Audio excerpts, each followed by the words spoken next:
हरे हरे। नारायण नारायण जय जय गोविंद हरे। नारायण नारायण जय जय गोपाल हरे। नारायण नारायण जय जय गोविंद हरे। नारायण नारायण जय जय गोपाल हरे। नारायण नारायण जय जय गोविंद हरे। नारायण नारायण जय जय गोपाल हरे। नारायण नारायण जय जय गोविंद हरे। नारायण नारायण जय जय गोपाल हरे। नारायण नारायण जय जय गोविंद हरे।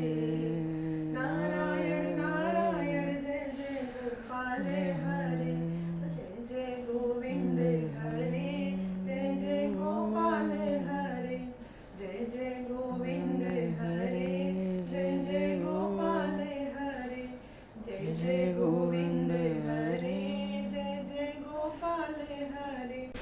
बोलो सियावर रामचंद्र भगवान की जय। गौरी शंकर महादेव की जय। वृंदावन बिहारी लाल की जय। असंख्य कल्याण गुणगण निलय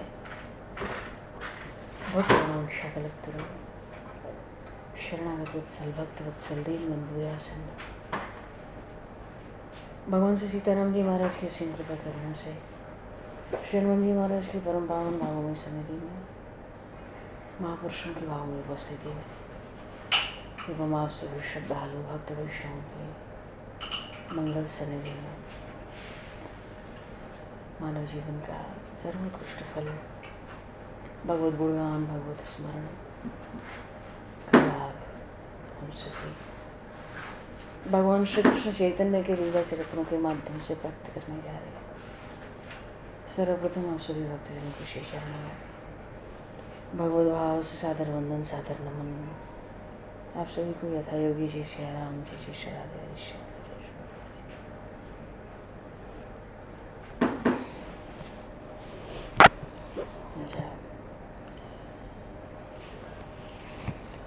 बरहा पीडम नटवर वपुः करणीयो कर्णधारम् विभ्रतभासः कनककपिशम् विभ्रतभासः कनककपिशम् वैजयन्तीं च मालाम् रन्ध्रान् वेणुर्धरसुधया पूरेण गोपवृन्दैः वृंदारण्यम सौदरमणम प्राविशत गीत कीर्ति। बोली श्री नंदन श्याम सुंदर भगवान की। श्री चैतन्य महाप्रभु की जय। पूर्व प्रसंग में श्री चैतन्य महाप्रभु भगवान श्री गोपीनाथ के दर्शन किए। उनका महात्मा सब भक्तों को श्री नित्यानंद प्रभु के साथ श्रवण कराया।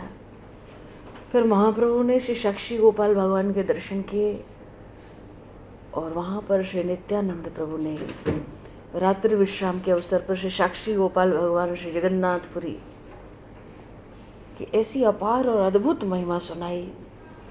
महाप्रभु का हृदय गदगद हो गया, भक्तजन भाव विभोर हो गए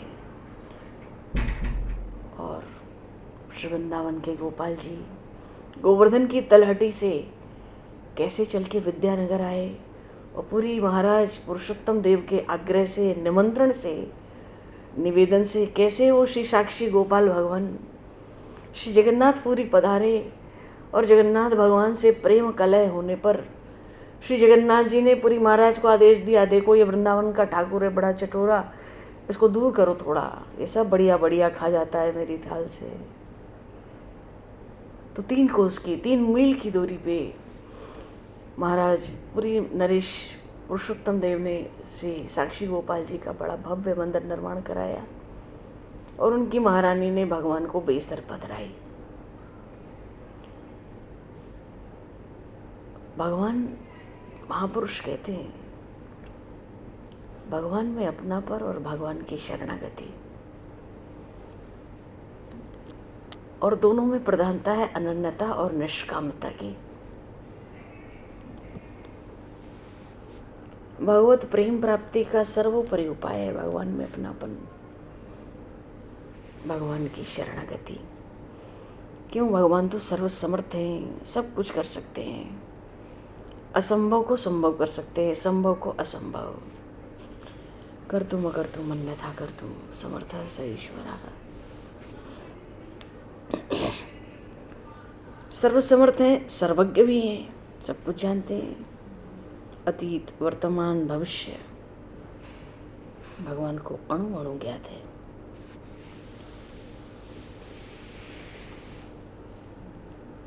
और फिर गीता जी में भगवान ने कहा जीव का परमात्मा से नित्य संबंध है।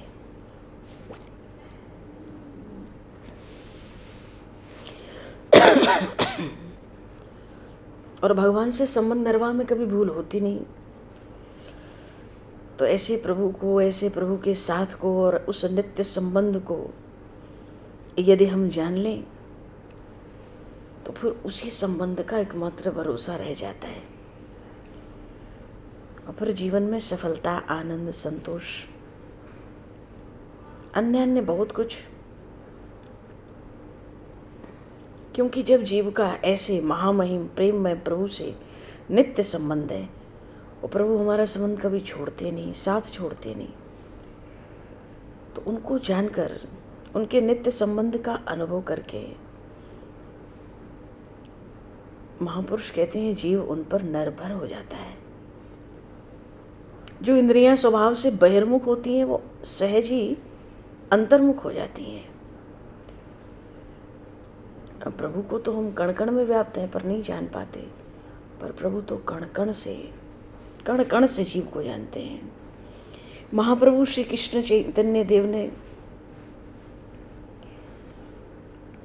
जब साक्षी गोपाल जी का महात्म्य श्रवण किया, उनकी अपार महिमा श्रवण की, तो हृदय प्रेम से, प्रभु प्रेम से भरे आया। महाप्रभु जगन्नाथपुरी की यात्रा में आगे बढ़ते हैं। जब सुबह सुबह साक्षी गोपाल भगवान की मंगला आरती हुई, मंगला आरती का दर्शन करके महाप्रभु आगे की ओर चल दिए।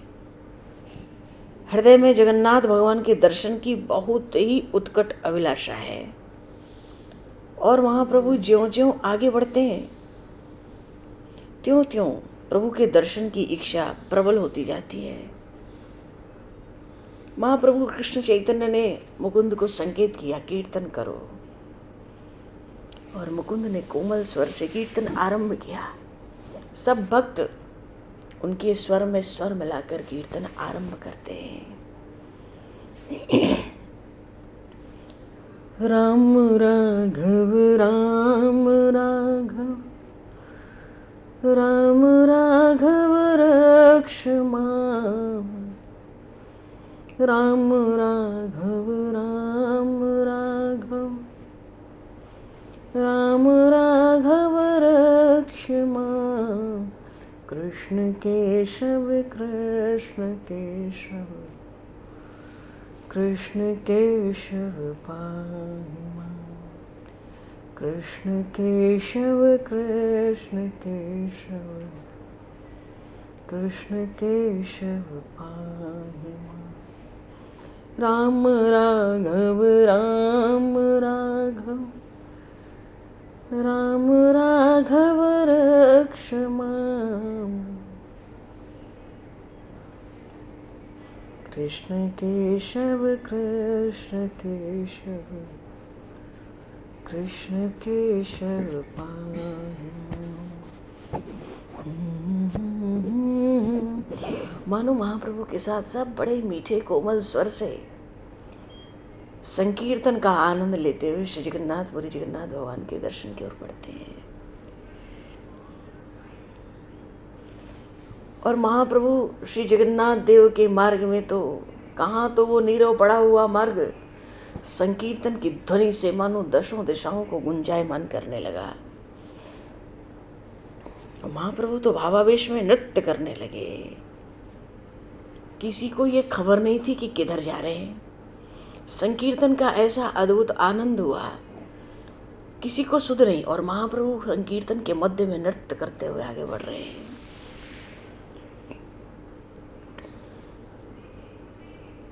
प्रेम में विभोर होकर आनंद से नृत्य करते हुए साधुओं के साथ महाप्रभु भुवनेश्वर नामक तीर्थ में पहुंचे। भुवनेश्वर के पास कटक, वहीं जगन्नाथपुरी थोड़ा आगे, भुवनेश्वर नामक तीर्थ में पहुंचे। और वहां पर एक सरोवर है जिसको कहते हैं बिंदुसार। तो बिंदुसार जो सरोवर है, कहते हैं भगवान शिव ने संपूर्ण तीर्थों का बिंदु बिंदु जल भर के यहाँ लाकर सरोवर में प्रतिष्ठित कर दिया। तो वो सरोवर भुवनेश्वर तीर्थ का बिंदुसार कहलाने लगा। कहीं कहीं बिंदु सागर भी उसको कहते हैं। महाप्रभु ने भक्तों के साथ उस तीर्थ में स्नान किया और पीछे वहीं पर भुवनेश्वर महादेव विराजमान है। भुवनेश्वर तीर्थ में स्नान करके बिंदुसर में महाप्रभु ने भक्तों के साथ भुवनेश्वर महादेव के दर्शन किए। और उन भुवनेश्वर की भगवान शिव का श्रृंगार देखकर इतना आनंद हुआ महाप्रभु को कि महादेव के दर्शन करके महाप्रभु मूर्छित से हो गए। बोली शिव भुवनेश्वर महादेव की जय। इतना प्रेम का आवेश हुआ, मूर्छित हो गए। जब चेतना हुई तो संकीर्तन फिर आरंभ हुआ। भक्तों के साथ दोनों हाथ ऊपर उठा कर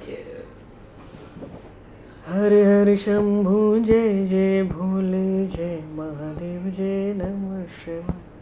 हरे हरे शंभु जय जय भोले जय महादेव जय नमः शिवाय।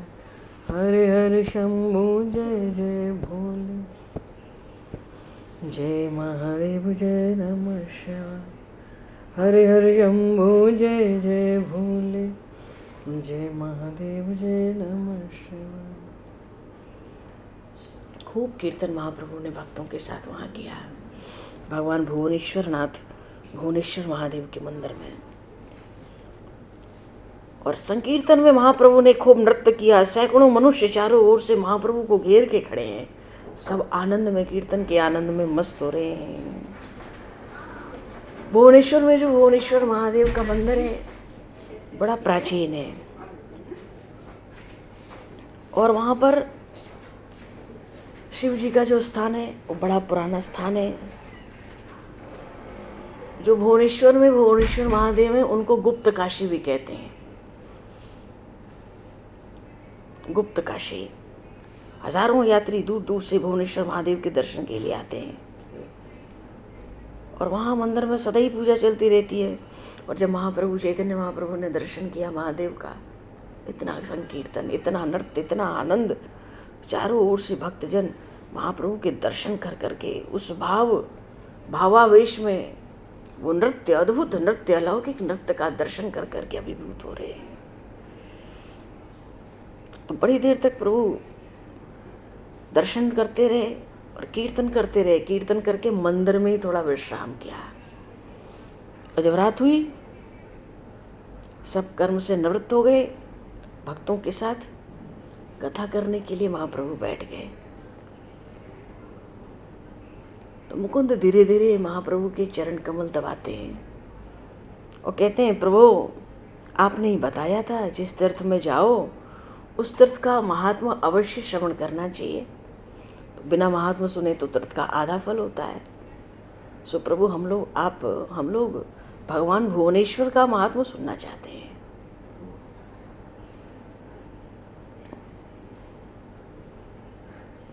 यहाँ पर तो जो भुवनेश्वर महादेव, भैया महादेव तो एकांत प्रिय हैं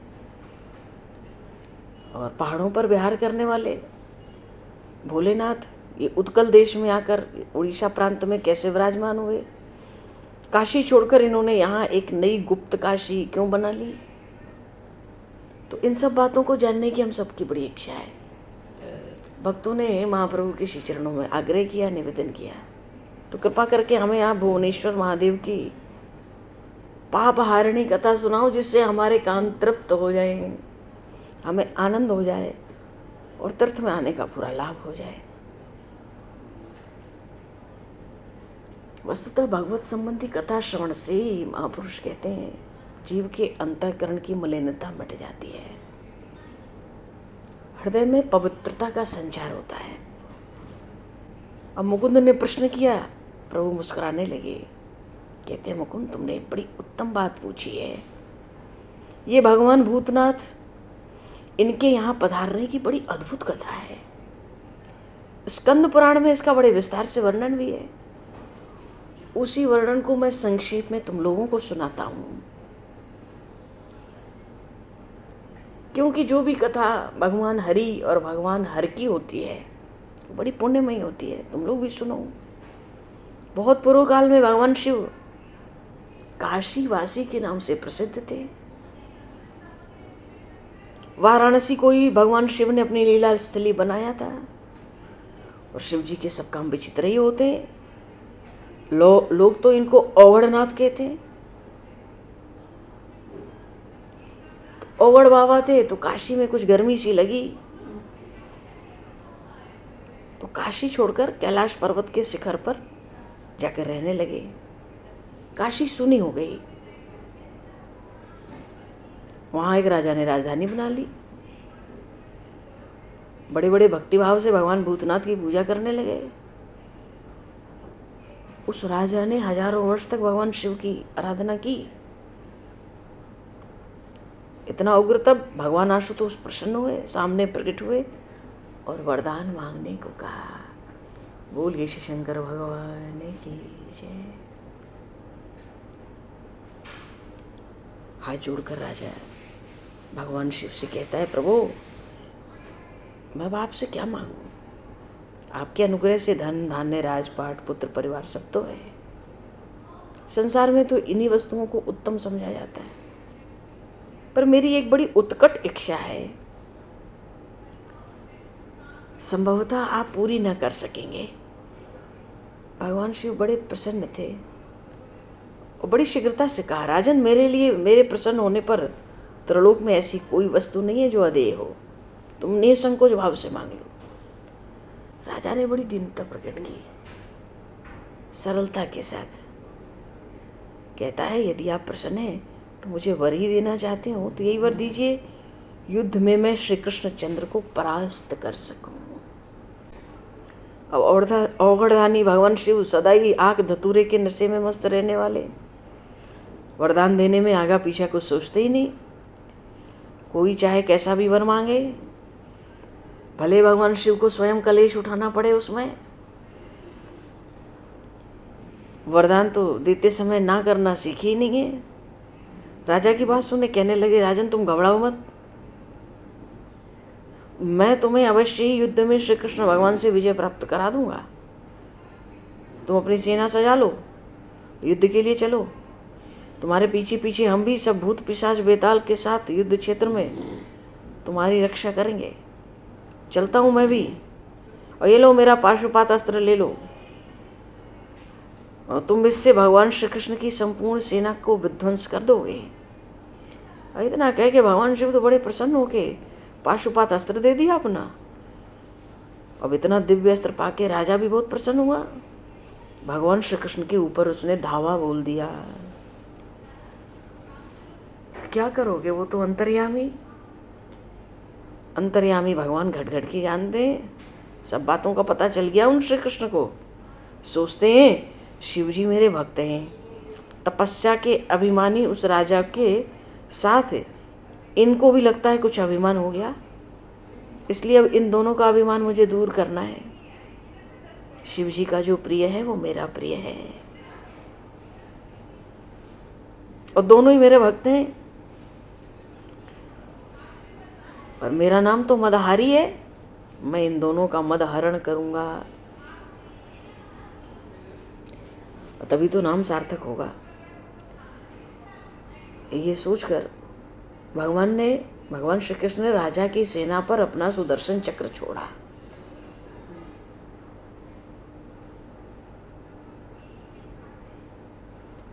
राजा के सिर को सुदर्शन चक्र धड़ से अलग करके उसे विष्णुपुरी में भेज दिया। देखो, भगवान का तो क्रोध भी वरदान के तुल्य होता है।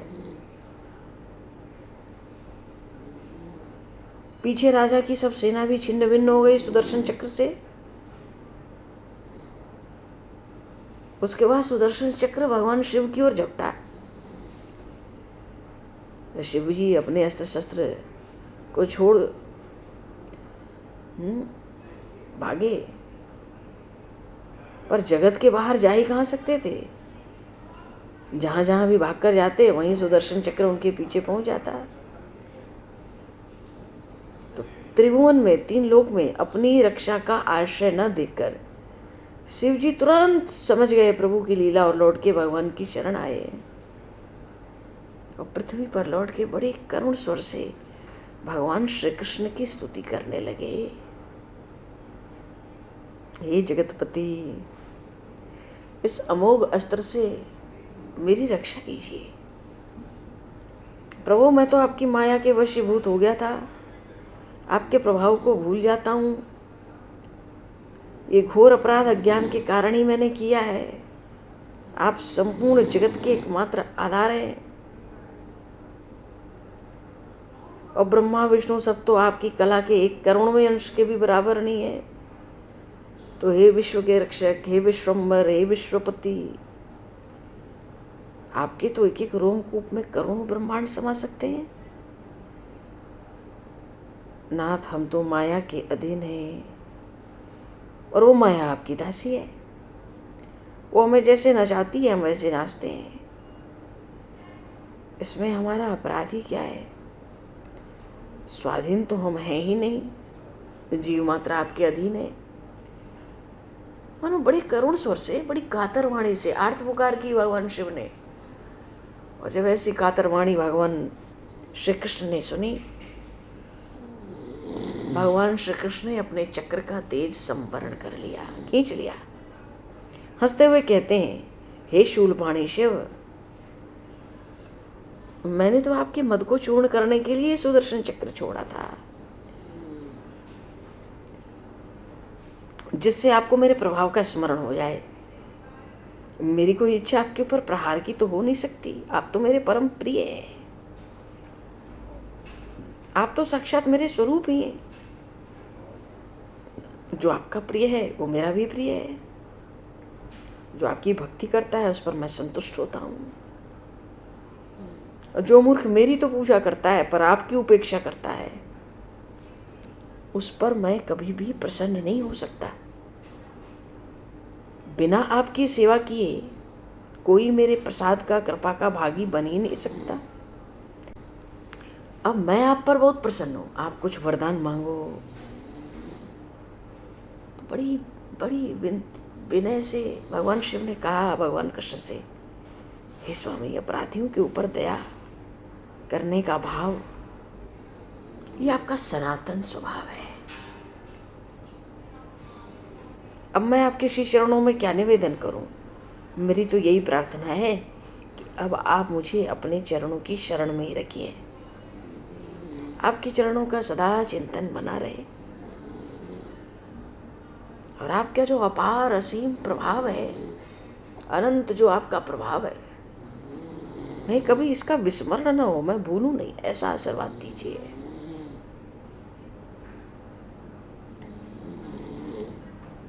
भगवान बड़े प्रसन्न हुए। कहते हैं, हे शिव जी, मैं आप पर बहुत ही प्रसन्न हूँ। आप तो सदा से मेरे हो। हरि शरण। आप तो सदा से ही मेरे हो, सदा मेरे ही रहेंगे आप। आपको मेरे एक बहुत गोप्य और परम पावन जगन्नाथ क्षेत्र का तो पता होगा। वो मुझे भी अत्यंत प्रिय है वो क्षेत्र। और उसके चारों ओर जो 20 योजन की भूमि है वो बहुत ही पवित्र है। जगन्नाथपुरी के चारों ओर 20 योजन में जो भी जीव रहता है वो मेरा सबसे श्रेष्ठ भक्त है। वो चाहे जिस योनि में क्यों न हो, अंत में वो मेरे ही धाम को प्राप्त करता है। आप वहीं जाकर निवास कीजिए। आपका क्षेत्र गुप्त काशी के नाम से प्रसिद्ध होगा। वहाँ जाकर जो आपका दर्शन करेंगे उनके जन्म जन्मांतर के पाप नष्ट हो जाएंगे। बोले श्री भक्तवत्सल भगवान की जय। भगवान की आज्ञा हुई, भगवान शिव यहाँ आकर रहने लगे। इसी क्षेत्र में भुवनेश्वर महादेव।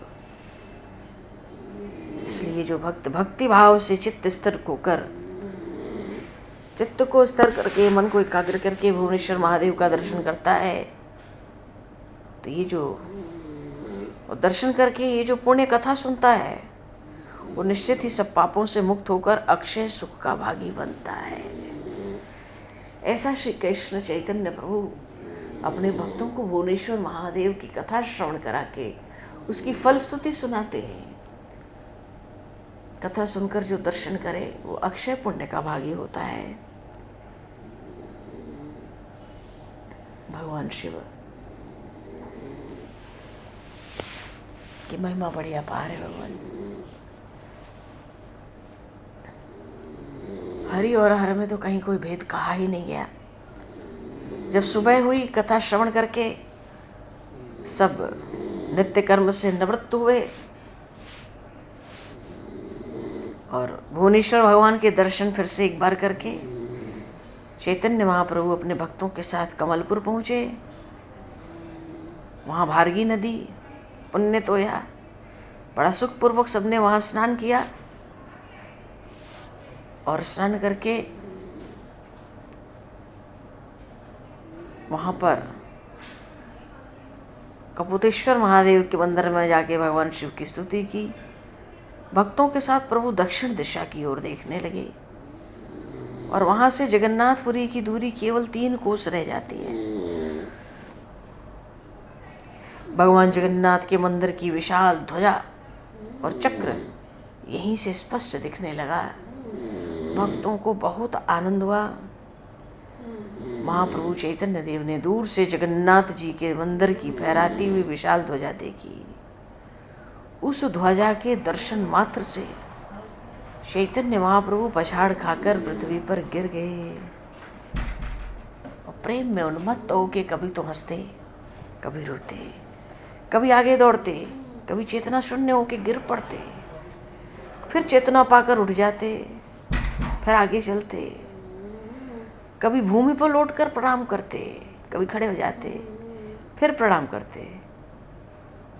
आंखों से निरंतर अश्रु प्रवाह, धूलि में लौटते हुए जगन्नाथ भगवान के दर्शन की उत्कट इच्छा हृदय में धारण करते हुए गिरते पड़ते।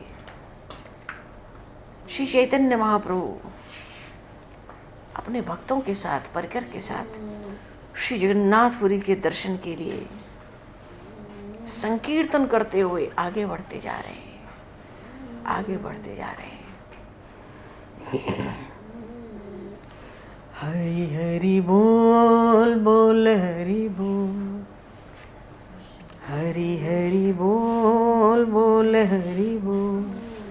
मुकुंद माधव गोविंद बोल, मुकुंद माधव गोविंद बोल, बोल हरि बोल, हरि हरि बोल, बोल हरि बोल, हरि हरि बोल। मुकुंद माधव गोविंद बोल, मुकुंद माधव गोविंद बोल, बोल हरि बोल, हरि हरि बोल, बोल हरि बोल, हरि हरि बोल।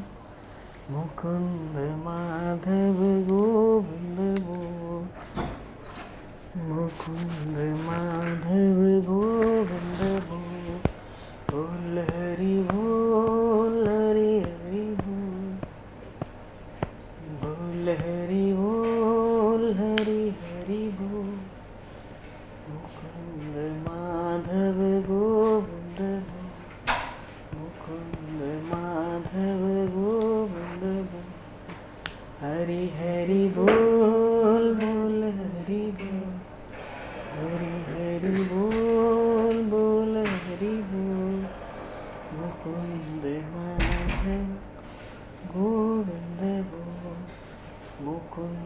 माधव गोविंद गोविंद, हरि हरि बोल बोल हरि बोल, हरि हरि बोल बोल हरि बोल, मुकुंद माधव गोविंद गोविंद, माधव बोली श्री चैतन्य महाप्रभु की जय, श्री भक्तवत्सल भगवान की जय, श्री भुवनेश्वर महादेव की जय। इस तरह से चैतन्य महाप्रभु भुवनेश्वर महादेव के दर्शन करते हुए श्री जगन्नाथपुरी से 3 कोस की दूरी पर पहुंच गए और इतना आनंद बढ़ता जा रहा है। महाप्रभु जगन्नाथ जी के दर्शन की ऐसी उत्कट इच्छा हृदय में धारण किए हैं, ऐसी स्थिति है कि बस श्रीमद् भागवत में श्री सुखदेव जी महाराज कहते हैं, वाह गदगदा द्रवते यस्य चित्तम रुदत्त वीक्षणम हसति क्वचित् विलज्य उद्गायति नृत्यते च मदभक्ति युक्तो भुवनम पुनाति, मदभक्ति युक्तो भुवनम पुनाति। भगवान के संकीर्तन की, भगवान की कथा की, भगवान की भक्ति की अपार महिमा है। भगवान श्री राम माता शबरी से कहते, मानहु एक भक्ति करनाता, जाति पाति कुल धर्म बढ़ाई, धन बल परिजन गुण चतुराई, भक्तिहीन नर सो भई कैसा, बिन जल बारिद देखी ऐसा। अब भक्तिवंत अति नीचो प्राणी, मोहि प्राण प्रिय असमम बानी। भगवान ने जगह जगह पर, स्थान स्थान पर भक्ति की महिमा को प्रकट किया है, जिससे भक्तों की महिमा प्रकट हुई। भक्तों की महिमा प्रकट होती है तो भगवान को बड़ा संतोष होता है, बड़ा आनंद। क्यों भक्त भक्ति करता है, उस भक्ति के भगवान ऋणी होते हैं। वस्तुतः भगवान भक्त के ऋणी हो जाते हैं। ना हम वसामि वैकुंठे योगिनाम हृदय न च, मद भक्त्वा यत्र गायन्ति तत्र तिष्ठामि नारद। भगवान कहते हैं, जहाँ मेरे भक्तजन प्रेम से मेरा संकीर्तन करते हैं, कथा करते हैं, मैं तो वहाँ रहता ही। शंख चक्र गदा पद्म धारण करने वाले प्रभु, बोली श्री जगन्नाथ भगवान की, श्री भुवनेश्वर महादेव की, श्री राम राजा सरकार की, श्री राधे वर कृष्णचंद्र भगवान की, श्री गौरी शंकर भगवान की, श्री हनुमान जी महाराज की, सब संतन की जय, सब भक्तन की जय, सदगुरुदेव भगवान की। भगवान समय को दृष्टिगत करते हुए अब वाणी को यहीं विराम। वाक्य पुष्पांजलि प्रभु के श्री चरणों में सादर समर्पित। आप सभी को भी यथायोग्य जय श्री राम, जय श्री राधे कृष्ण।